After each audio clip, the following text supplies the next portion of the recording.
Cuando pasan 41 minutos de las 12 del mediodía, es tiempo ya de inaugurar nuestra sección de los martes de blogs y redes sociales. Nos acompaña Natalia Gómez del Pozuelo. Natalia, hola, bienvenida. Muchísimas gracias por estar con nosotros. Natalia es conferenciante especializada en comunicación y creadora del método Adiós Miedo Escénico. Bueno, queda bastante claro al explicarlo, pero aún así te tengo que preguntar, Natalia, ¿en qué consiste el método? Pues es un método online de acompañamiento para ayudar a las personas a poder hablar delante de los demás con tranquilidad y expresar sus ideas con libertad. ¿Cómo se hace? ¿Cómo se aprende el método? Pues facilísimo. Mira, es facilísimo el método, es online. Entonces simplemente es una serie de unos 60 vídeos con ejercicios prácticos. Enseguida en los plasmas detrás de nosotros vamos a ver un fragmentito de uno de estos vídeos, porque además es el primer método de este estilo que habéis creado en habla española, ¿no? Sí, y yo no he visto nada ni en otros idiomas. Es decir, normalmente es algo que la gente lo tiene que tratar con un terapeuta especializado y demás. Entonces a mucha gente que lo que tiene es unos ciertos nervios, el ir a terapia le resulta complicadísimo. Claro. No conocen a nadie en su localidad y demás. Entonces lo que hemos querido es facilitárselo. De hecho, cualquiera desde casa no necesita moverse, no necesita nada y simplemente pues tiene que ir haciendo unos pequeños ejercicios que además yo creo que le ayudan a descubrir el origen de ese miedo y como a quitarte, a ir un poquito más libre en general. Porque miedo escénico un poquito tenemos casi todos, ¿no? El 90% de las personas se siente intranquila cuando habla delante de la gente. De hecho, estamos diseñados biológicamente para sentirlo. ¿Ah, sí? Sí, claro, porque la mirada del otro suponía peligro. De hecho, hay un zoológico, el de Boston creo, que para poder mirar a los gorilas te ponen unas gafas que miran hacia otro lado. O sea, nos da miedo la mirada del otro, nos sentimos expuestos, nos sentimos en riesgo. Mira, de esto no tenía ni idea. O sea, es algo súper natural. Es algo muy natural, con lo y cual ese 10% que no lógico. tiene miedo escénico es porque son unos insensatos. La excepción a la norma, que tiene que estar. Tiene que existir.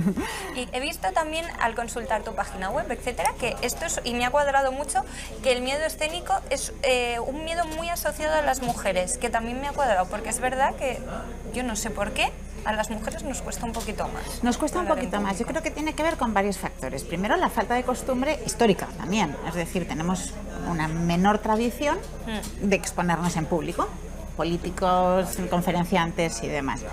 Segundo, yo creo que el modelo educativo también, que afecta a los chicos. Se les decía, venga, dale, tú que puedes ser la chica, tú modosita, que no tú pasaba nada si eran tranquilita. vergonzosas. Sí, Todos hemos tenido en clase una niña muy vergonzosa que, bueno, no quiere hablar en público, no pasa nada, que no hable. Y en cambio con los chicos, no. Exacto, y luego también nos decían eso de en boca cerrada no entran moscas, calladito estás más guapo. Entonces esas cosas, aunque han afectado a los dos sexos, o sea, a los dos sexos les afecta el miedo escénico, a las mujeres un poquito más. Pero un poquito más, bastante más. Es de esas 9 personas que tienen un poquito de miedo escénico, 6 son mujeres y 3 hombres. O sea, la diferencia es importante. De hecho, en el método AME se apuntan más mujeres que hombres. Afortunadamente, estamos poniéndole la solución.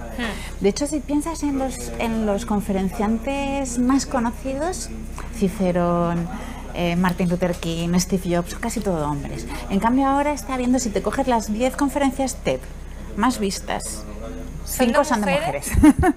Con lo cual estamos ya... Mira, me encanta ese dato. Sí, realmente no tiene ningún sentido el no ser capaces de expresar nuestras ideas con libertad. Y creo que es muy importante en el desarrollo profesional, porque como sabes, María, vivimos en la economía de la atención.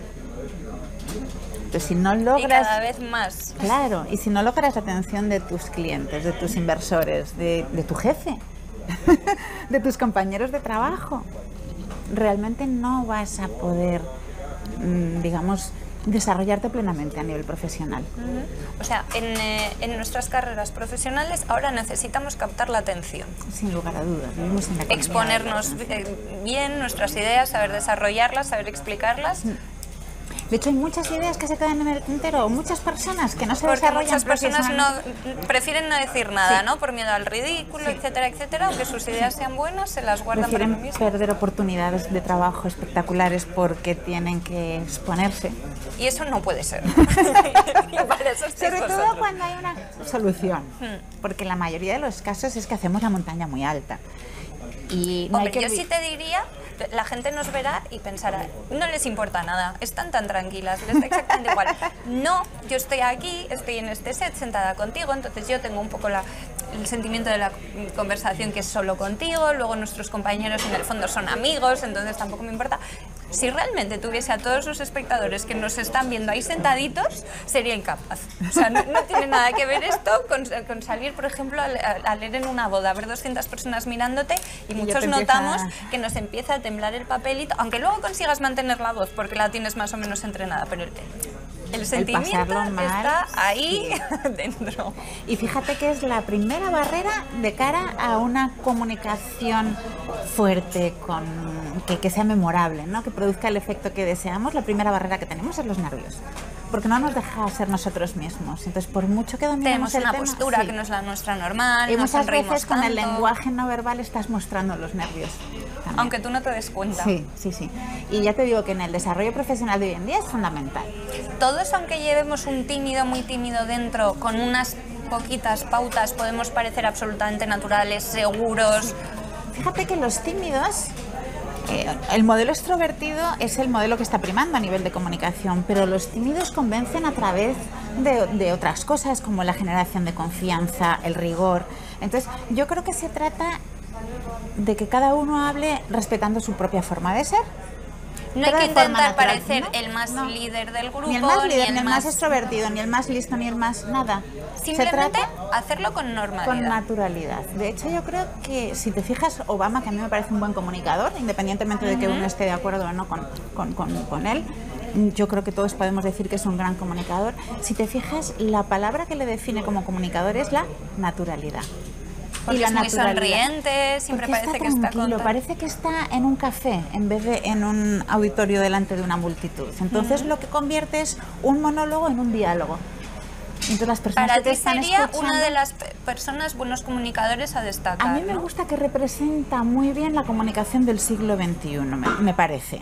O sea, que se basa en la naturalidad. Igual que a lo mejor en el siglo XX o en el siglo XIX la retórica podía ser más importante o el impacto de las palabras. Actualmente yo creo que como nuestra comunicación llega a tal cantidad de personas con unos niveles muy diferentes, tanto educativos como culturales, de todo tipo. Y además hay una contradicción ahí, ¿no? La comunicación tiene que ser muy de tú a tú y a la vez llegamos a más gente que nunca, a través de internet, de las redes sociales. Sí. Claro. Hay que encontrar ese puntito. Para ahí, mí el punto de equilibrio es ese. Por eso se está fomentando tanto la naturalidad. Es decir, desde tu marco de conocimiento lo que no puedes es hablar de cosas que no conoces, por ejemplo, ¿no? No te vas a sentir seguro nunca. Claro. No lo vas a hacer bien. Y no tiene sentido tampoco, ¿no? Dentro de tu marco de conocimiento, el expresarlo con soltura, el expresarlo con claridad, el cortito, por ejemplo, la fragmentación es un valor ahora en la comunicación, puesto por lo que dices tú. Mensajes concisos, claros, cortos y con fuerza serían. ¿Para ti habría algún político español que represente muy bien esta forma de discurso? No sé si este es el mejor momento de hablar de este tema. Desde luego, el día hoy es como para no decir nada, para decir no lo sé, mira, no los he visto. Pues hay algunos que se expresan mejor, que tienen, digamos, más naturalidad, pero en general los políticos nuestros pecan... Tienen que mejorar. Sí, pecan de estar encorsetados, de llevar como un papel. Y eso se nota. Y el que quiere no estar encorsetado de repente dice unas barbaridades que dices, no, esto tampoco, claro, no nos asustes. Claro. Yo creo que se trata precisamente de un equilibrio riguroso. Es decir, sin olvidar nunca el rigor de lo que estás hablando. O sea, a mí las personas que hablan fenomenal, pero luego haces así y no han dicho nada, tampoco me parece que sea una gran comunicación. Ya. Y también los hay. Estamos viendo detrás de nosotras en nuestras pantallas uno de los vídeos que forman parte del método, pero si nos tuvieras que decir así en unos minutos 3 o 4 pautas para comunicar bien, supongo que no es lo mismo también de tú a tú, ¿no? Yo, por ejemplo, pues ahora es importante mirar a los ojos a la otra persona para que sepa que tiene tu atención, etcétera. Supongo que si tienes 100 personas delante no puedes ir mirando a todos a los ojos, te puedes pero sí que loco. puedes ir mirando por zonas, por ejemplo. Pero fíjate que yo creo que uno de los mayores valores de los grandes comunicadores es ponerse en el lugar del otro. Es decir, fíjate que el miedo de la gente a hablar en público viene del yo mime conmigo. Es decir, ¡ah! Me van a ver, me van a mirar, ¿cómo voy a quedar yo? Se van a reír. Mientras que si uno pone el foco de atención, en vez de enfocarlo en uno mismo, es como si diéramos la vuelta a la cámara y enfocamos a esa persona que está allí, ¿qué le puedo aportar? Cuando además yo creo que la audiencia en general está, bueno, a no ser que te cueles en un meeting de uno que no te guste nada, que tampoco tendría mucho sentido, pero en general tú cuando vas a ver algo es porque te interesa y la audiencia además está contigo porque se pone en tu lugar también y dice, madre mía, qué vergüenza estaría pasando yo. De escucharte, con lo cual pensar en ellos, pensar en cómo estructurar la información para que de verdad la entiendan, es decir, cambiar el foco de uno al que está allí. Y luego fíjate, una cosa muy importante, me gusta, es cambiar el miedo por amor. Y no hablo de temas bucólicos, hablo de amor profundo, de verdadero aprecio por uno mismo, es decir, lo que hablábamos antes de respetar tu propia forma de ser, amor por el mensaje. Si vas a hablar de algo, le has dedicado un montón de horas. Sí. ¿Sí o no? En principio sí. Entonces, aprecio a eso que estás contando, que es un material bonito de trabajo, y aprecio a ese otro que ha dado el pause en su vida apretada, difícil y demás para escucharte a ti. Entonces yo creo que ese afecto ayuda a hablar de verdad desde el corazón, ¿no? y entregar a los demás aquello que les puedes dar, que es tu punto de vista sobre el tema que vas a tratar. Mira, es una cosa en la que quedamos poco, quizá. Sí. ¿No? Y luego además yo te mencionaba el tema de las redes sociales a las que tú te has adaptado muy bien, porque no es fácil, pero nos facilitan la vida bastante una vez que nos metemos en ello, ¿no? Es muy importante esto realmente. A mí me parece que las redes sociales son un medio de comunicación fantástico que te acerca a muchas personas que si no, no tendrían acceso. O sea, yo por ejemplo tengo personas que me escriben de Latinoamérica, muchísimos, con miedo escénico. Entonces, gracias a las redes sociales puedes llegar a ellos y se puede generar una conversación en la que les puedes aportar cosas. Y eso es muy interesante. A mí profesionalmente me ha servido mucho. Es verdad que hay gente que se dedica poco a dirigir este miedo escénico, a intentar ayudar, que muchas veces te dicen madura. No madura, ¿no? Es que todo porque lo vas a pasar mal. Si lo puedes pasar bien si o no muy mal. Puedes empezar a ir haciendo así. Y hago así porque es la otra clave que quería dar para vencer el miedo escénico. Y es que muchas veces tenemos miedo al miedo, a que nos noten los nervios. Entonces, cuanto menos hagamos caso de esos nervios, menos nos van a afectar. Y como decías tú, la mayoría de las veces lo nota solo la persona, no lo notan los que están allí. Ya. Entonces, se trataría de hacer con el miedo como si fuese un dolor de cabeza. Imagínate que hoy tienes tú un ligero dolor de cabeza. ¿Qué te pasaría? Podrías hacer el programa, aunque no estarías en plena forma. Sí, tendría que pensar más. Pero podrías hacer el programa. Sí. Entonces sería tratar a los nervios como si fueran un dolor de cabeza. Ligero, no una migraña. Entonces,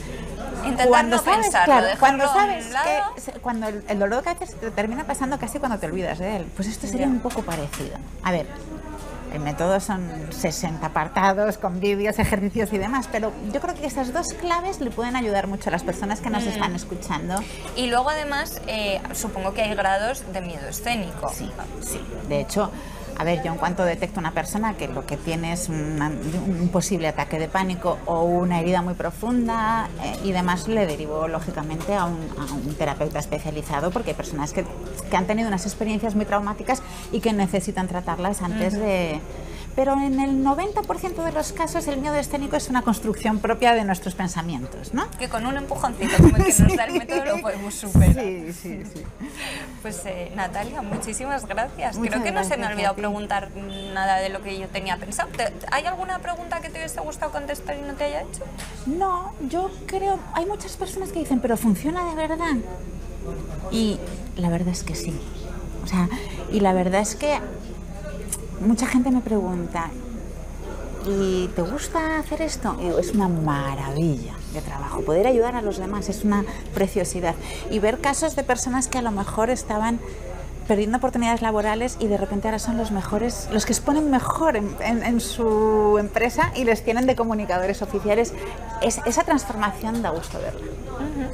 Muchísimas gracias, Natalia Gómez del Pozuelo. ¿Dónde te pueden encontrar los espectadores que nos hayan escuchado y tengan interés? Pues mira, o en mi blog nataliagomezdelpozuelo.com o en adiosmiedoescénico.com, que esa es más facilita. Millones de gracias, Natalia. Ya te llamaré otra vez. Voy a verme los vídeos e intentar ponerlos en práctica, sobre todo para cuando tenga que hablar delante de muchas personas, porque nuestra audiencia ya es como estar en familia. Ya estamos tan como en el salón. Pero bueno, miedo un poquito sí que tenemos casi todos. Muchísimas gracias.